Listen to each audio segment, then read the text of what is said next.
POGO was founded in 1981 by Pentagon insiders who were concerned about wasteful spending and falsified weapons tests. They created an organization that could get the truth out, but protect whistleblowers so that they didn't suffer retaliation. In 1990, we expanded our mission to cover the entire federal government. Our investigations and subsequent recommendations achieve a more effective, accountable, open, and ethical federal government.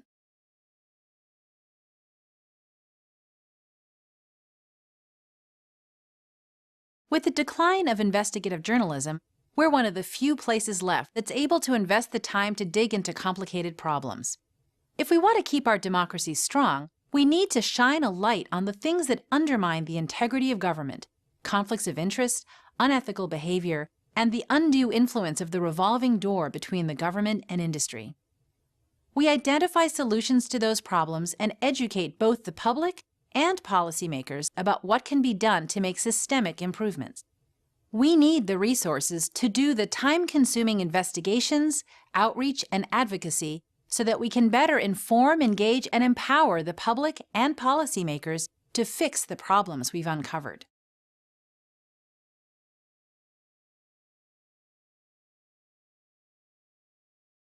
Our investigators work with whistleblowers and other sources inside the government to document evidence of corruption, waste, fraud, or abuse. We verify the information, often using the Freedom of Information Act. We report our findings to Congress, the White House, federal agencies, the media, and public interest groups. We communicate directly with the public through our blog, email alerts, and social media. At the same time, we protect the identity of our sources. We then identify solutions to the problems we uncover and promote systemic policy improvements to make our government work more effectively and with more integrity.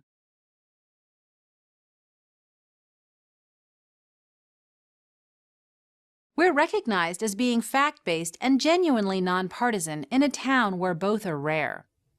We have long worked with policymakers from both sides of the aisle to accomplish systemic policy reforms. On any given day, we regularly work with Republicans, Democrats, and independents, often on the same project.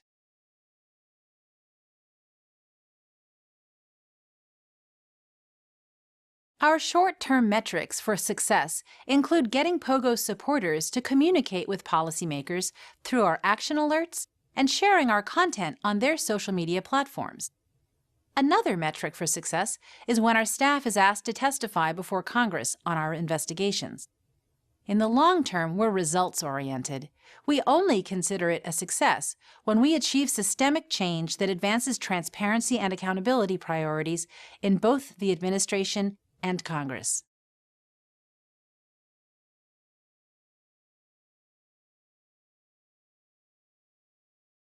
Much of the current media about whistleblowing misses the point.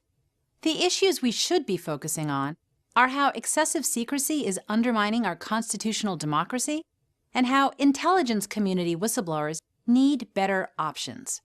As we've been saying for years, the way to stop leaks is to give whistleblowers strong protections and curb overclassification. Instead, we have a national security state that engages in far too much secrecy, conducting massive surveillance and punishing rather than protecting whistleblowers.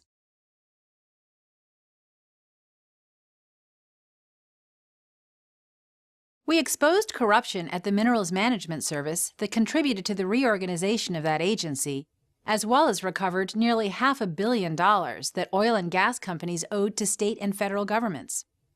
Also, we've saved taxpayers billions of dollars by working to cancel numerous wasteful defense programs.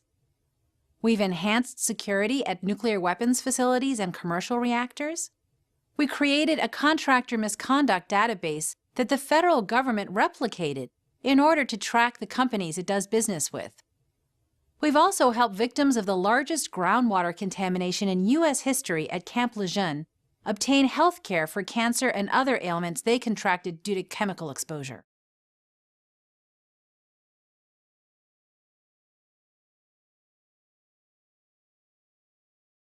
Historically, we've suffered from a lack of resources to reach out to audiences beyond the Beltway. Since our mission is unusual, it has sometimes been difficult to explain how our work impacts taxpayers. It's an ongoing challenge to explain that corrupting influences affect policy and to translate the arcane policy-making language to the public.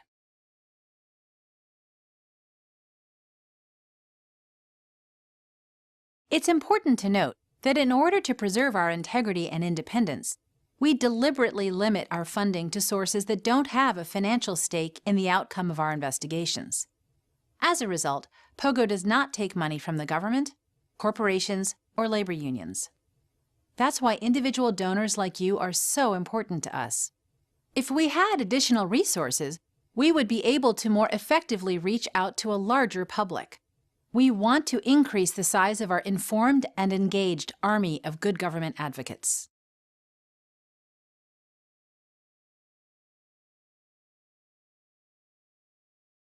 We don't have enough resources to tackle new projects very often, despite regularly getting good tips for investigations outside our pre-existing program areas. In fact, we only pursue about 1% of the cases that come to us. If we're able to increase our budget through individual donors, we could have more flexibility to pursue new opportunities to advance good government reforms as they arise.